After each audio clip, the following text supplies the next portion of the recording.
మిత్రులారా, ఒకసారి ఒక సందర్భంలో కేజీ సత్యమూర్తి గారు అన్నారు, ఇది మెయిన్ స్ట్రీమ్ కాదు డ్రైనేజు అని. ఇది నిజంగానే ఇవాళ మెయిన్ స్ట్రీమ్ రాజకీయాలు డ్రైనేజ్ కనిపించేవిగా ఉన్నాయి. ఆ టీవీలో గోనె ప్రకాశ్రావు అనే ఒక పెద్ద మనిషిని పిలిచి మాట్లాడిస్తాడు. ఆయన ఏ పార్టీకి బాధ్యత లేదు, ఏ ప్రజలకు బాధ్యత లేదు, ఏ సంఘంలో లేడు, ఏ సంస్థకు బాధ్యత లేదు. ఏ బాధ్యత లేనటువంటి వ్యక్తిని నోరు ఇష్టం వచ్చినట్టుగా మాట్లాడేటువంటి అవకాశం కల్పిస్తూ టీవీలన్నీ మాట్లాడించడం నిజంగా ఘోరమైన విషయం, ఏహ్యమైన విషయం. 3 రోజులుగా ఆయన తెలంగాణ ప్రజల్ని రెచ్చగొడుతున్నప్పటికీ కూడా అన్ని టీవీ ఛానళ్ళు ఆయన పదే పదే పిలుస్తున్నటువంటి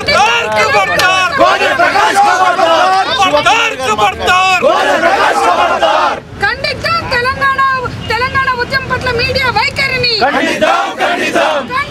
తెలంగాణ ఉద్యమం పట్ల మీడియా వైఖరిని తెలంగాణ ఉద్యమం పైన వ్యతిరేకతను ప్రదర్శిస్తున్న మీడియా వైఖరిని खबरदार खबरदार खबरदार खबरदार खबरदार खबरदार पुन्नम प्रभाकर खबरदार खबरदार पुन्नम प्रभाकर खबरदार तेलंगाना व्यतिरेकुलारा तेलंगाना व्यतिरेकुलारा आवाज दो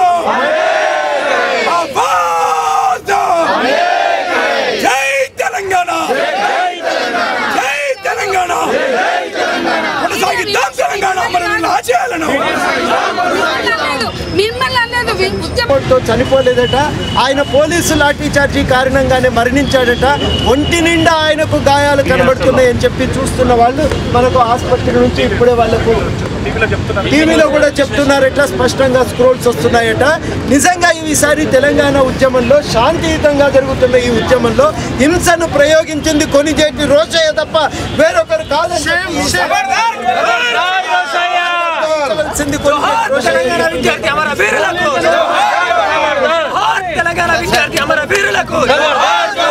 తెలంగాణ ఉద్యమంపై హింసను ప్రయోగించిన ప్రభుత్వం నశించాలి.